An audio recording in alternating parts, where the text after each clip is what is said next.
Un rallye comptant pour le championnat de France des rallyes. Un championnat de France dominé encore une fois cette année par Philippe Bugalski. À 3 épreuves de la fin, le pilote Citroën peut remporter dès ce week-end le titre de champion de France. Reportage.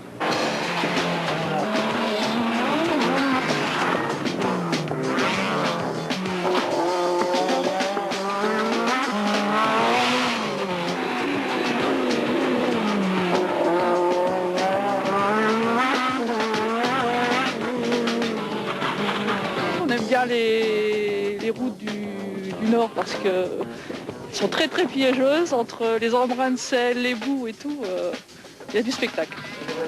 Je pense que sur ces routes-là, même si on venait à mettre des suspensions de pluie sur le sec, ce ne serait pas une catastrophe.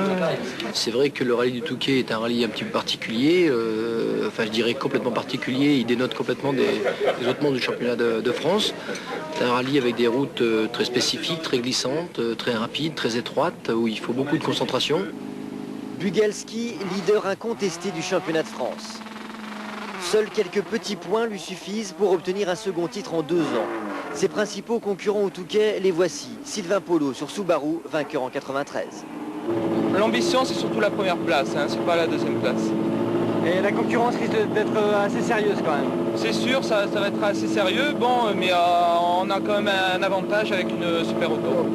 Autre auto, autre nom. Jordan Serge, vainqueur en 97, revient au Touquet après 2 ans d'absence. Il signe le meilleur temps de la première spéciale. C'est un rallye de remise en jambe avec un nouveau copilote, avec une nouvelle équipe et des spéciales nouvelles puisque entre-temps le rallye a changé de sens et j'ai dû reprendre toutes mes notes et réapprendre toutes les spéciales.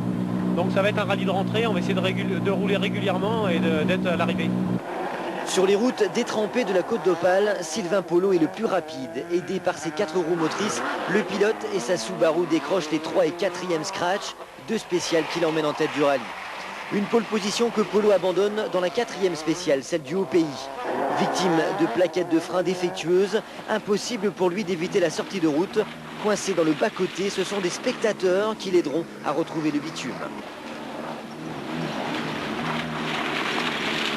Il aurait fallu changer les plaquettes plus tôt et on n'a pas eu le temps de les changer plus tôt.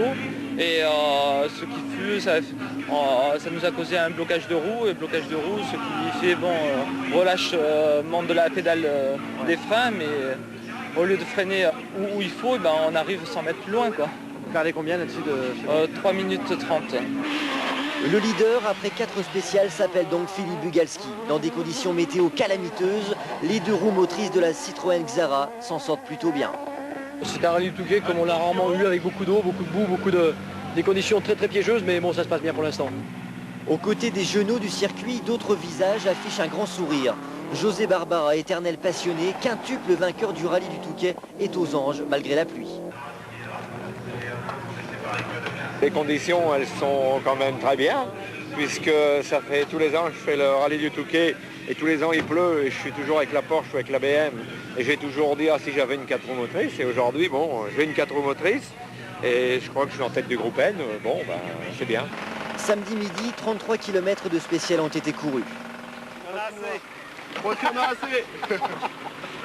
On peut pas faire plus. Les mécaniques commencent à souffrir. Le long des routes, les assistances ont du pain sur la planche. Protège carter qui était desserré.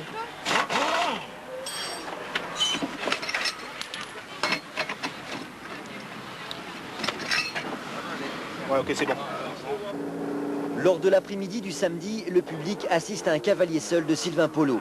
Le vainqueur 93 emporte les 4 dernières spéciales de la journée et récupère quelques secondes. Mais son accident lui a coûté cher. Son retard sur Bugalski s'élève encore à 3 minutes. Bugalski, qui n'a jamais gagné au Touquet, est un leader bien en place et très attentif. La météo a changé beaucoup, mais c'est encore plus piégeux parce qu'il y a beaucoup de boue avec le nombre de passages des voitures. Derrière, Rousset et Mordac sont à une petite minute. Serge Jordan sur Mégane Renault est à 1,32. On a eu des petits problèmes techniques avec la voiture ce matin. Au départ, ça a très bien été puisqu'on a fait le meilleur temps scratch au début. Et puis après, on a eu des problèmes de moteur, de suspension, de frein, ce qui fait qu'on a même pris des pénalités. 1 minute 10 de pénalité, on a reculé un petit peu au classement. Mais ça va pas trop mal.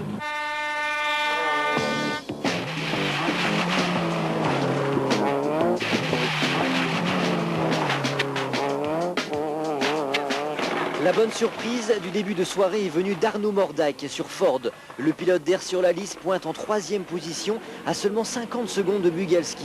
Une superbe performance pour ce jeune homme qui vient de gagner le rallye des géants cette année. Voilà.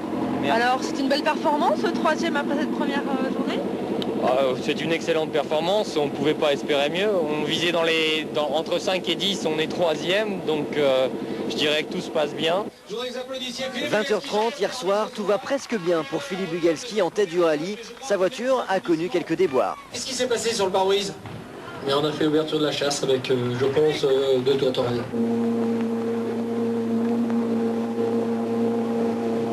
C'est pire que difficile, c'est la galère. La galère pour tous les pilotes ce matin. Des trombes d'eau et de grêle s'abattent sur la 9e spéciale. Les routes sont inondées, parfois défoncées par les torrents qui dévalent les pentes. À l'arrivée à Courteville, certains ne cachent pas leur colère. Ça déborde de partout, on roule à 2 à l'heure. Et ils ne voient pas que ça, il faut arrêter la course, c'est n'importe quoi. Hein. Bonjour là.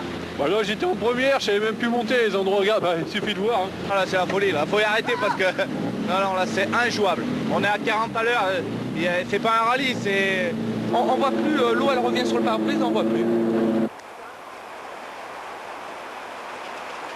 Dans le petit hameau de l'arrivée, les choses empirent. La caravane de pointage manque d'être emportée par les flots. Sur la route, certains choisissent de faire demi-tour devant les inondations. À 8h10, la spéciale est arrêtée. La route est très inondée par endroits. Et surtout à Longvilliers où il y a forte dégradation de la chaussée et des pierres sur la route. Serge Jordan et sa Mégane en ont fait les frais. Sébastien Loeb aussi a quitté la route et dû abandonner. Seule une dizaine de voitures ont pu finir la spéciale et Arnaud Mordac a réalisé le meilleur temps. Les commissaires de course devaient décider en milieu de journée de la validité des résultats. Le rallye reprendra son cours normal vers 12h30 avec les rescapés de cet enfer. Et l'arrivée du rallye du Touquet est prévue cet après-midi à 16h40.